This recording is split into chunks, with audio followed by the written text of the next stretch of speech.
Welcome back, Guardians. My name is Samlab, and today we're going to talk about the Golden Age war mind Rasputin. But before we get started, let me give you a brief summary of who Rasputin is. First designed by Dr. Mihailova, the experimental AI designed R was conceived as a safety AI for the Ares 1 mission to Mars. Rasputin is a war mind housed in the Braytech futurescape in Hellas Basin on Mars. He was created during the Golden Age and was believed to have been destroyed during the collapse until the Iron Lords awoke his wrath. Rasputin was the one to first discover the coming of the darkness, and that time Rasputin's original core programming was to protect humanity. However, every action he had taken had either failed or was statistically predicted to have 100% probability of failure. Once it became clear that no conceivable action could be taken to fulfill the core programming, he rewrote and designed himself a new core programming titled Midnight Exigent. The order was simple: to abandon his previous programming and go dark. Post the event of the Red Legion, the Scion Flare sisters sabotaged the Almighty, a sun destroyer weapon, on a collision course with Earth. It is then that we enlist the help of Rasputin to destroy the Almighty, which it does successfully. Days after the destruction of the Almighty, the fleet of pyramid ships move into the Sol system, but one pyramid ship heads to Io. With Anna's assistance, Rasputin uses his Warsat network around the moon of Jupiter to try shooting the vessel down. Sadly, his countermeasures have no effect, and the pyramid responds by completely disabling the Warmind and his systems, leaving the Guardians in the dark to fight alone. Now we've got that out of the way, let's talk about an important piece of evidence that appeared within Season of the Risen. After completing the final evidence board mission, you may have discovered one last report with a special note to Ikora. Have a listen to this note titled Transcript-Wound. Thus it reads: To IKO 006. Here is the AI Com Rasputin protocol transcript we picked up from the wounds. According to this, before initiating Yuga Sundown, Rasputin killed all protective measures in place for human colonies and settlements.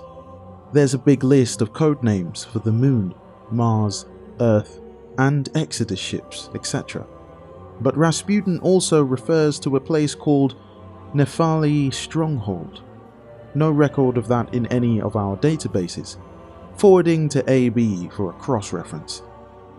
A follow-up message from Anna Bray brings up more questions than it answers. To CHA-319, no hit on Nefele Stronghold in any of Rasputin's records. Can't even find the original transcript you're quoting. If it's real, someone removed all traces of it, and if they did it so cleanly that I'd suspect Rasputin himself. No action items on this case, just an unsatisfying label of unsolved. Curious. It has been some time since we last heard about Rasputin and Anna Bray. Of course, this season, we did see a concerned Anna show up in the Season of the Risen cutscene inside of Zavala's office, but no more to that end. I think we can take a wild guess and hope she appears in the next season in a big way, because the Witness is on his way, and we'll need all the help we can get. But what is the Nefele Stronghold? The answer is, well, we really have no idea. As the transcript points out, there is no record in lore or archive that sheds any light on such a location. However, there is some lore, I believe, that may point us in the right direction. We catch up with Anna, Big Red, also known as Rasputin, and Jinju, Anna's companion. Have a listen to this extract from the weblore entry titled Rust, Lucas Planum Expanse, Mars. Thus it reads. Let's get some answers. Anna swipes the echo card through a glowing slit in the glass. Recognition beeps and clink sounds as magnetic locks unlatch from the thick ballistic plate door. She pushes her way into the room. Jinju peers over her shoulder as she passes and watches Anna's login clear on the console before following. Clovis 9. Pillory access. Echo link pending request. Warmind network bypass. Anna stares into the console's interface. What are you?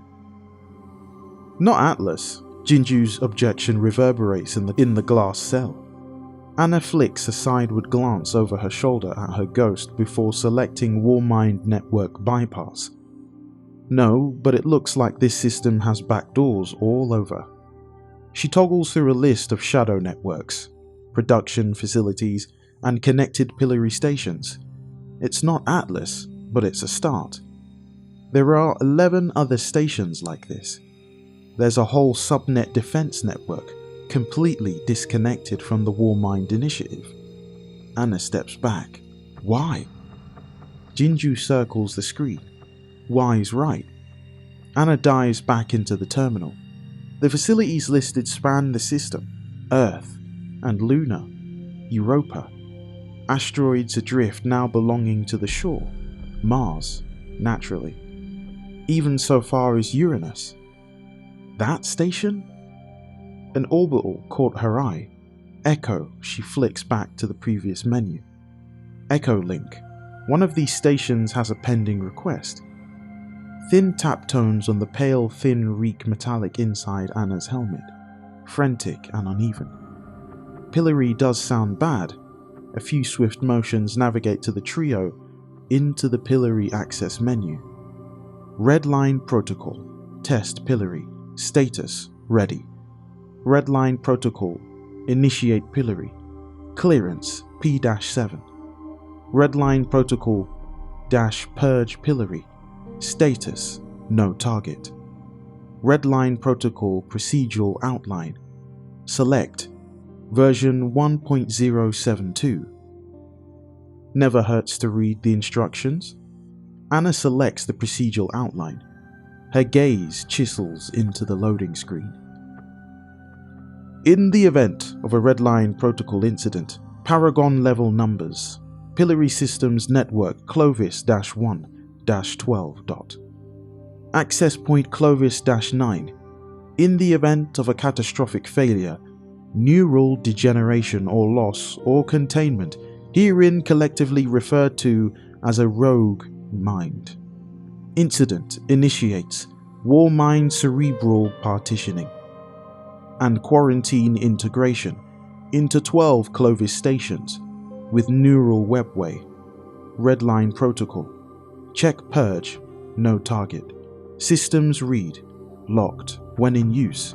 Systems read. No target when in standby. Fire. Test pillory. Must read. Ready.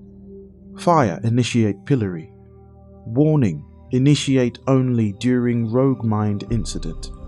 Automated link. Echo contingency. Fire. Echo project. Automated. Sever connection to Echo link for Redline protocol quarantine in the event of a rogue mind incident. Internal failure resolution directives. Troubleshooting. Network schematic.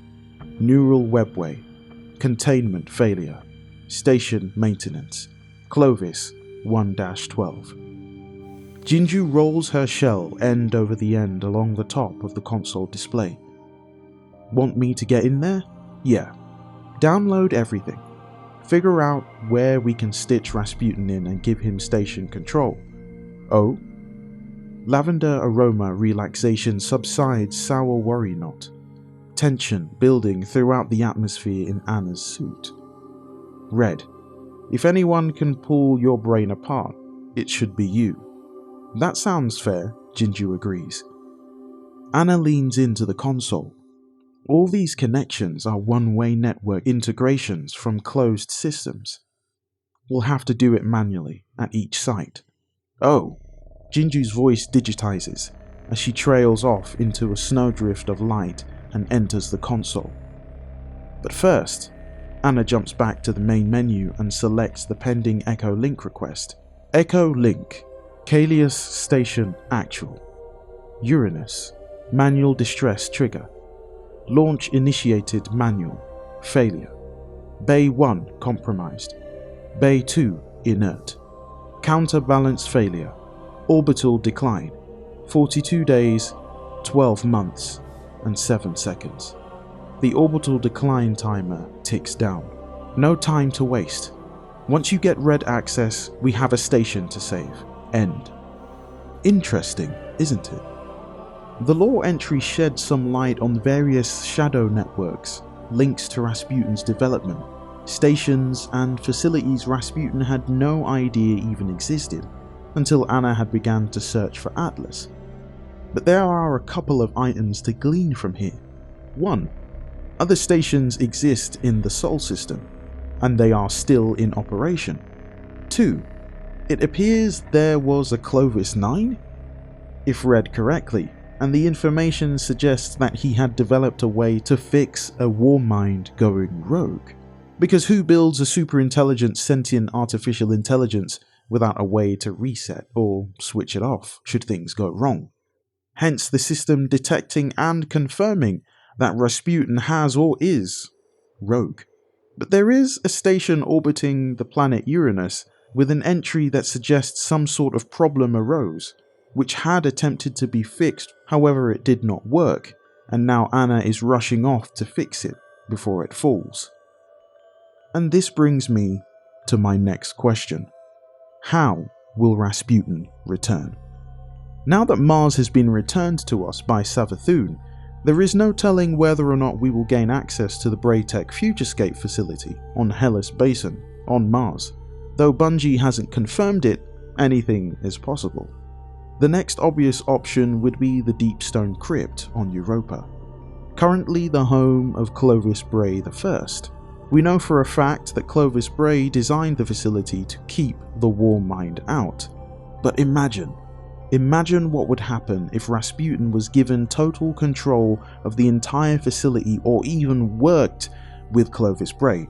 Actually, let's scrap that half.